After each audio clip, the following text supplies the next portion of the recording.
karena saya punya keluarga kayak gini. Belum tentu. Dan kadang-kadang dibuat oleh Allah Ta'ala jadi berantakan gara-gara dia salah beribadah. Tawakal itu ibadah. Nah, dia tawakalnya sama manusia, hati-hati, rugi dia, nyesel nantinya. Banyak kejadian kayak gitu, terlalu yakin sama manusia, gak berhasil ya. Pernah itu kejadian sederhana aja, kejadian sederhana. Ada orang tuh, sopir. Janjian sama orang itu, tenang aja sudah, nggak usah dihubungi. Pasti orang itu nongkrongnya nunggunya di situ, disebut sama dia wilayah situ. Muter-muter nggak ketemu dia. Padahal orang itu nunggu depan gang situ, nunggu depan jalan. Muter-muter nggak ketemu dia. Sadar ya, bener ternyata ya. Kalau kita ini terlalu percaya sama manusia, yakinnya sama manusia, nyesel, rugi. Padahal orang itu yang dia tunggu-tunggu, yang dia cari itu depan gang, depan jalan. Itu kejadian sederhana itu. Banyak kisah-kisah lain, orang itu terlalu tawakal sama manusia, nyesel ya. Karena salah, bisa jadi Allah sengaja jadikan dia pelajaran untuk dia itu. Salah dia tuh tempat bersandar, salah. Jangan bersandar sama manusia. Sudah diingatkan oleh Allah Ta'ala dalam surat Al-Insyirah atau surat Asy-Syarah ayat 8, wa ila rabbika farghab. Hanya kepada Tuhanmu lah engkau itu harusnya berharap. Allah alim bissawab. Inilah 8 ayat yang dalam surat Al-Insyirah yang telah kita bacakan. Keterangannya dari ulama. Intinya dalam surat Al-Insyirah ini atau surat Asy-Syarah ini, Allah Ta'ala menjelaskan nikmat-nikmat yang Allah berikan kepada Nabi Muhammad alaihissalam. Salah satu nikmat besar yang Allah berikan kepada Nabi Muhammad alaihissalam adalah ketenangan hati. Itu nikmat sangat besar sekali Bapak sekalian. Hati kita tenang, nyaman, itu lebih besar sekali nikmat dibandingkan duit yang banyak. Duit banyak tapi nggak tenang, udah nggak ada fungsinya. Ada orang itu hartanya banyak, mobilnya banyak, tapi diponis sama dokter umur nggak bakal panjang, nggak tenang saya jalani hidup katanya. Padahal duit banyak itu. Nah, ketenangan hati ini Bapak sekalian nikmat yang lebih besar dibandingkan dengan harta. Maka oleh karena itu ulama menjelaskan afdalu ni'matin ya'isu bihal abdu fid dunya ba'dal iman huwa insyirahus sadr. Nikmat, salah satu nikmat yang paling afdal, yang paling besar yang diberikan kepada seorang hamba di dunia ini adalah nikmat ditenangkannya hati dia. Setelah nikmat iman, nikmat hati itu menjadi tenang. Kenapa seperti itu? Kalau hatinya sudah tenang, sudah nyaman, dia nggak bakal sedih. Ada yang hilang, misalkan mobilnya hilang, udah santai aja dia. Nah, dia nggak akan gelisah.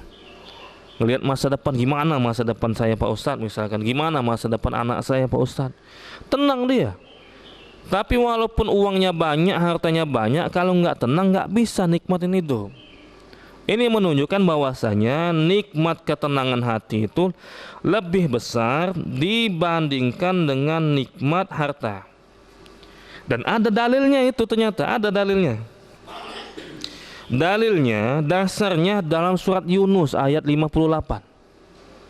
Allah sendiri mengatakan, qul bifadlillahi wa birahmatihi fabidzalika falyafrahu huwa khairum mimma yajma'un. Kata Allah Ta'ala dalam surat Yunus ayat 58. Katakanlah Muhammad, karunia Allah dan rahmat Allah yang diberikan kepada seseorang itu lebih baik dibandingkan dengan apa yang mereka kumpulkan, apa yang mereka berlomba-lomba untuk dapatkan, yaitu kenikmatan dunia, harta benda. Lebih baik itu kita dapat karunia dari Allah Ta'ala, kita dapat rahmat Allah Ta'ala, kita dapat ketenangan dari Allah Ta'ala dibandingkan dengan harta yang dia kumpulkan. Falyafrahu, di tengah-tengah ayat itu bergembiralah kata Allah Ta'ala, berbahagialah kata Allah Ta'ala. Bahagia dia kalau sudah dapatkan karunia dari Allah Ta'ala. Salah satunya yaitu hati yang mendapatkan ketenangan.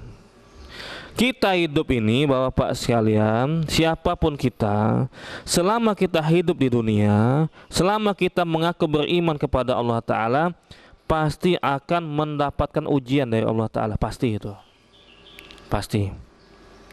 Nabi Muhammad paling beriman, tapi ujiannya paling besar, karena memang sudah janji dari Allah Ta'ala, am hasibatum an tadkhulul jannah walamma ya'tikum masalul ladzina khalau min qablikum masadhumul ba'sa wad darra wa zulzilu hatta yaqula rasul walladzina amanu ma'ahu mata nasrullah ala inna nasrullahi qarib.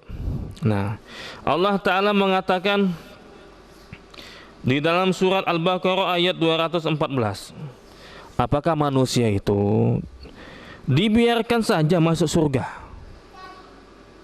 sebelum mereka mendapatkan ujian, kata Allah Ta'ala, sebagaimana ujian yang dialami oleh umat-umat terdahulu. Mereka ditimpa kepedihan, kesusahan, bahkan mereka itu diguncangkan oleh banyak macam cobaan, sehingga Rasul dan orang-orang yang beriman saat itu mengatakan, kapan pertolongan Allah itu datang?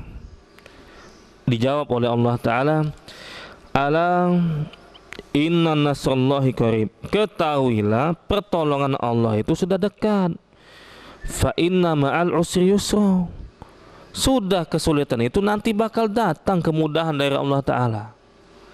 Tinggal masalah gini, kita ini Bapak sekalian banyak masalah. Ada yang punya masalah dengan keluarganya, dengan pasangannya, dengan bisnisnya, dengan tetangganya, dengan temannya, dan seterusnya.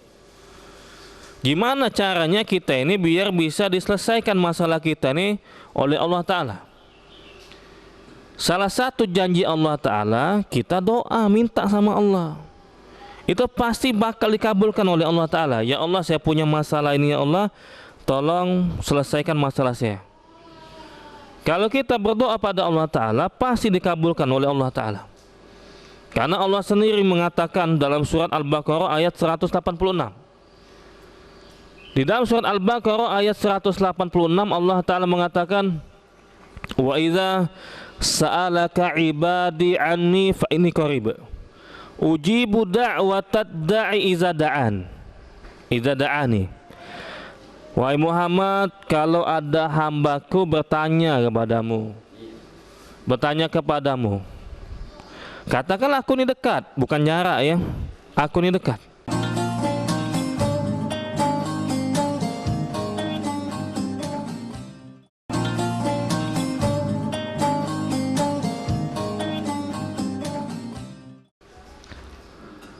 Aku mengabulkan doa bagi siapapun yang berdoa kepadaku. Orang kafir kalau doa sama Allah dikabulkan. Ada kejadiannya itu dalam ayat itu. Aku mengabulkan doa permintaan orang yang berdoa kepadaku. Nah, masalahnya gini, kadang-kadang orang itu sudah berdoa Pak Ustadz sampai meninggal dunia nggak dikabulkan sama Allah Ta'ala. Banyak itu yang dapat ujian, dikasih penyakit, berdoa terus dia Pak Ustadz, tapi nggak sembuh-sembuh. Katanya Allah nggak mungkin ngingkari janjinya. Padahal di dalam surat Al-Baqarah ayat 186 Allah janji, yang minta sama Allah apapun masalahnya pasti dikabulkan sama Allah Ta'ala, pasti diijabahkan oleh Allah Ta'ala.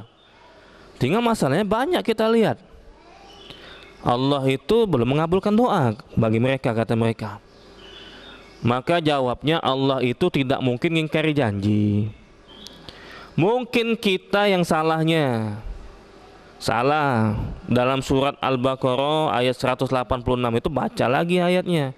Ujibu da'watad da'i idza da'ani. Aku itu ngabulkan doa bagi siapapun yang berdoa kepadaku.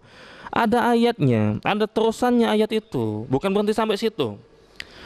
falyastajibuli wal yu'minu bi, kata Allah Ta'ala. Kalian itu penuhi seruanku, lakukan perintahku, itu kata Allah Ta'ala. Syaratnya mau dikabulkan oleh Allah Ta'ala, lakukan perintahku.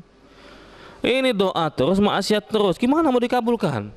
Mungkin masalahnya kita yang melanggar perjanjian. Perjanjiannya itu dikabulkan oleh Allah Ta'ala, falyastajibuli, penuhi seruanku, sholat, zakat, puasa, jangan maksiat. Ini maksiat dia, nggak memenuhi syarat berarti. Wal yu'minu bi, kata Allah Ta'ala, beriman sama aku, yakin, beriman bakalan dikabulkan. Kalau orang sudah nggak yakin, nggak bisa kayak mode kayak gitu. Atau bahkan sudah seuzon duluan sama Allah Ta'ala, hati-hati. Allah nggak adil, ada ngomong kayak gitu, Allah nggak adil. Hati-hati itu. Dosa besar itu seuzon sama Allah Ta'ala, Allah nggak mungkin mengabulkan doaku, hati-hati itu. Itu masuk seuzon sama Allah Ta'ala. Dan seuzon itu dosa besar. Az-zannina billahi dhanna sau' alaihim dairatus sau'. Jazakallahu khairan. Yang berburuk sangka kepada Allah Ta'ala akan mendapatkan balasan yang buruk. Bukan hanya itu, wa ghadiballahu alaihim wa la'anahum wa a'adda lahum jahannam wa sa'at masirah. Bukan hanya dapat balasan yang buruk, Allah murka sama dia. Yang buruk sangka sama Allah itu Allah murka. Allah laknat dia. Allah siapkan neraka untuk dia. Dosa besar seuzon sama Allah itu. Allah al-misawab. Nah, Bapak-bapak sekalian, ternyata banyak amalan yang bisa membuat hati kita jadi tenang. Kita itu kalau punya masalah kadang nggak tenang hidup kita itu. Nah, ternyata ada amalan yang bisa buat kita tenang, ada. Namun sebelum kita sampaikan amalan yang membuat hati kita jadi tenang, harus tahu dulu apa penyebabnya itu. Kenapa hati nggak tenang? Kenapa gelisah terus? Harus tahu dulu apa penyebabnya. Nah, orang nggak tenang itu, Bapak sekalian, hidupnya nggak tenang, walaupun hartanya banyak, itu karena maksiat. Jelas karena maksiat. Makin banyak maksiat dia, makin nggak tenang hidup dia. Berdasarkan firman Allah Ta'ala dalam surat Toha ayat 124. Wa man a'rada an dzikri fa innalahu ma'isyatan donka. Siapa yang berpaling dari peringatanku, kata Allah Ta'ala, maka dia akan mendapatkan kehidupan yang sempit. Nah, berpaling dari peringatanku, jangan judi, nah, jangan ninggalkan sholat, itu berpaling dari peringatan Allah, itu akan diberikan kehidupan yang sempit. Dalam surat Toha ayat 124. Artinya maksiat yang menyebabkan orang itu nggak tenang hidupnya. Nah, itu ya. Makin banyak maksiat, makin nggak tenang hidup dia. Itu keterangan dari Allah Ta'ala dalam surat Toha tadi ayat 124. Nah, sekarang amalannya apa ini? Kalau punya masalah kita sama keluarga kita, gimana Pak Ustadz biar tenang hati nih? Punya masalah dia sama istrinya. Ada istri punya masalah dengan suaminya, punya masalah dengan keluarganya, bisnisnya bangkrut misalkan, rugi misalkan. Gimana Pak Ustadz biar tenang? Apakah ada amalan? Banyak amalannya. Banyak amalannya. Semua amal soleh itu bisa membuat kita tenang. Tapi ada beberapa amalan yang dijelaskan memang khusus faedahnya ini bisa menenangkan hati. Yang pertama, kalau hati kita lagi nggak tenang, lagi banyak pikiran, nggak bisa tidur, misalkan punya masalah, salah satu caranya itu dengan sholat, sabar dan sholat. Itu di dalam surat Al-Baqarah ayat 45, Allah Ta'ala mengatakan wasta'inu bis-sabri was-shalah. Minta tolonglah kalian dengan cara sabar dan sholat. Kalau kita ada masalah, Bapak sekalian, sholat coba caranya untuk nenangin hati kita. Masalah apa aja, bisnis, rumah tangga dan seterusnya, tenangin dulu hati kita. Sabar, kemudian sholat. Bahkan ini dipraktekkan oleh Rasul SAW. Karena Rasulullah sallallahu alaihi wasallam idza hazabahul amru sholat. Nabi itu kalau mengalami situasi yang sulit, Nabi sholat jalan keluarnya. Ada orang itu kehilangan uang, sholat coba. Nah, hilang duit misalnya, sholat. Untuk menenangkan diri kita, untuk meminta bantuan kepada Allah Ta'ala. Sholat. Itu yang pertama. Yang kedua, Bapak-bapak sekalian, biar hati kita tenang ini, kalau lagi galau, lagi gelisah, lagi punya masalah, apapun masalah itu, zikir. Nah, berzikir sudah. Apa subhanallah, apa alhamdulillah, apa Allahu akbar, zikir. Karena zikir itu memang bisa membuat hati tenang. Allah sendiri yang mengatakan itu dalam surat Ar-Ra'd. Dalam surat Ar-Ra'd ayat 28. Ala bizikrillahi tatmainul qulub. Ketahuilah dengan zikir pada Allah Ta'ala, dengan mengingat Allah Ta'ala akan membuat hati menjadi tenang. Nah, emosi misalkan, coba zikir dulu, astagfirullah, astagfirullah, alhamdulillah, atau subhanallah, zikir. Nah, dengar omongan misalkan, dengar omongan yang nyakitin hati. Banyak kadang-kadang mau kayak gitu. Gimana Pak Ustadz? Ada orang ngomongin saya Pak Ustadz, fitnah saya misalkan, omongannya nyakitin hati. Apakah ada amalannya biar kita tenang? Ada ternyata. Kalau ada omongan orang itu nyakitin hati kita, ada ternyata amalannya. Amalannya dalam surat An-Nahl ayat 97 sampai 99 atau 97 sampai 98. Kalau ada orang nyakiti kita, omongannya nyakitin kita, nah ini amalannya ada. Di dalam surat An-Nahl ayat 97 dan 98. Allah Ta'ala berfirman, walaqad na'lamu annaka yadhiqu sadruka bima yaqulun fasabbih bihamdi rabbika wa kum minas sajidin. Nah, kata Allah,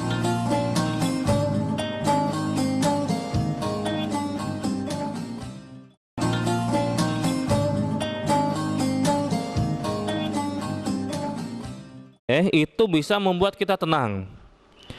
Tapi ada beberapa amalan yang dijelaskan memang khusus faedahnya ini bisa menenangkan hati. Yang pertama, kalau hati kita lagi nggak tenang, lagi banyak pikiran, nggak bisa tidur, misalkan punya masalah, salah satu caranya itu dengan sholat, sabar dan sholat. Itu di dalam surat Al-Baqarah ayat 45, Allah Ta'ala mengatakan wasta'inu bisabri wassalah. Minta tolonglah kalian dengan cara sabar dan sholat. Kalau kita ada masalah, Bapak sekalian, sholat coba caranya untuk nenangin hati kita. Masalah apa aja, bisnis, rumah tangga, dan seterusnya, tenangin dulu hati kita, sabar, kemudian sholat. Bahkan ini dipraktekkan oleh Rasul SAW. Karena Rasulullah SAW idza hazabahul amru sholat. Nabi itu kalau mengalami situasi yang sulit, Nabi sholat jalan keluarnya. Ada orang itu kehilangan uang, sholat coba. Nah, hilang duit misalnya, sholat. Untuk menenangkan diri kita, untuk meminta bantuan kepada Allah Ta'ala. Sholat. Itu yang pertama. Yang kedua, Bapak-bapak sekalian, biar hati kita tenang ini, kalau lagi galau, lagi gelisah, lagi punya masalah, apapun masalah itu, zikir. Nah, berzikir sudah. Apa subhanallah, apa alhamdulillah, apa Allahu akbar, zikir. Karena zikir itu memang bisa membuat hati tenang. Allah sendiri yang mengatakan itu dalam surat Ar-Ra'd. Dalam surat Ar-Ra'd ayat 28. Ala bizikrillahi tatmainul qulub. Ketahuilah dengan zikir pada Allah Ta'ala, dengan mengingat Allah Ta'ala akan membuat hati menjadi tenang. Nah, emosi misalkan, coba zikir dulu, astagfirullah, astagfirullah, alhamdulillah, atau subhanallah, zikir. Nah, dengar omongan misalkan, dengar omongan yang nyakitin hati. Banyak kadang-kadang mau kayak gitu. Gimana Pak Ustadz? Ada orang ngomongin saya Pak Ustadz, fitnah saya misalkan. Omongannya nyakitin hati. Apakah ada amalannya biar kita tenang? Ada ternyata. Kalau ada omongan orang itu nyakitin hati kita, ada ternyata amalannya. Amalannya dalam surat An-Nahl ayat 97 sampai 99 atau 97 sampai 98. Kalau ada orang nyakiti kita, omongannya nyakitin kita, nah ini amalannya ada. Di dalam surat An-Nahl ayat 97 dan 98, Allah Ta'ala berfirman, "Walaqad na'lamu annaka yadhiqu sadruka bima yaqulun fasabbih bihamdi rabbika wa kum minas sajidin." Nah, kata Allah Ta'ala mengatakan, sungguh kami mengetahui dadamu Muhammad jadi sesak gara-gara omongan mereka. Wajar Nabi Muhammad dadanya sesak, dia omongin sihir lah, tukang sihir, dia omong orang gila lah. Kata Allah, kami tahu Muhammad dadamu itu menjadi sesak gara-gara omongan mereka, dihina, diancam dan seterusnya. Dikasih tahu sama Allah Ta'ala buat nenangin hati. Fasabbih bihamdi rabbika wa kum minas sajidin. Kau bertasbihlah kepada Tuhanmu, memuji Tuhanmu, dan kau itu sujud sama Allah Ta'ala. Ini jalan keluar yang Allah Ta'ala tawarkan. Ada omongan nyakitin hati, disuruh sama Allah Ta'ala bertasbih, subhanallah, subhanallah, sujud kata Allah Ta'ala, sholat. Inilah cara yang bisa nenangin hati. Apa balas ya Pak Ustadz? Tenang makin. Kurang ini, kurang setimpal aku balas, enggak akan tenang. Tapi kalau kita lakukan cara yang Allah ajarkan, tenang hati kita. Kadang-kadang kayak gitu memang. Nah, sudah baik Pak Ustadz, aku nih Pak Ustadz, apalah salahnya? Niat aku nih nolong misalkan, gak ada niat yang lain, masih diomongin orang riak lah, masih diomongin orang modus lah dan yang lainnya, nyakitin hati misalkan. Memang kayak gitulah manusia, banyak ujiannya itu. Wa tawasau bis sabri. Nah kan, harus saling menasihatkan untuk sabar. Sabar itu diganggu dari pihak luar dan pihak dalam. Kadang keluarga sendiri, kadang teman sendiri yang nyakitin, kadang orang lain, kadang teman satu perusahaan, satu tim yang nyakitin kita. Makanya kata Allah Ta'ala bertasbih, zikir. Zikir itu bisa nenangin hati. Atau cara lain, banyak-banyak baca Al-Quran. Nah, lagi emosi, lagi nggak tenang pikiran, baca Al-Quran. Itulah salah satu cara biar kita ini tenang. Berdasarkan surat Al-Isra ayat 82. Wa nunazzilu minal Qur'an ma huwa shifaa'u wa rahmatul lil mu'minin. Kami turunkan Al-Quran ini sebagai penyembuh dan sebagai rahmat untuk orang yang beriman. Al-Quran itu media pengobatan, sarana kesembuhan seseorang. Kesembuhan dari apa Pak Ustadz? Al-Quran itu kesembuhan sakit fisik, sakit hati bisa. Nggak tenang Pak Ustadz, saya Pak Ustadz, baca Al-Quran. Penyembuh ini, obat ini umum ini. Bisa sakit fisik, diruqyah dianya. Nah, tangannya sakit misalkan, tekilir Pak Ustadz, kakinya tekilir habis main bola misalkan, ruqyah udah. Bacakan Al-Fatihah atau yang lainnya, ruqyahkan kakinya itu. Atau lagi nggak tenang, ini juga penawarnya Al-Quran, buat hati kita menjadi tenang. Jadi Bapak sekalian, mungkin kita pernah mengalami situasi yang membuat hati kita nggak tenang, atau nanti kita mengalami situasi yang membuat hati kita nggak nyaman. Banyak amalannya, amalan yang bisa menenangkan kita. Tadi sholat, berzikir, baca Quran, itu diantara amalan yang membuat hati kita menjadi tenang, dan semoga nanti bisa kita amalkan nanti. Kalau suatu saat ada sesuatu yang membuat hati kita jadi nggak tenang. Allah alim bissawab. Semoga ini bermanfaat bagi kita semua. Silakan jika ada pertanyaan.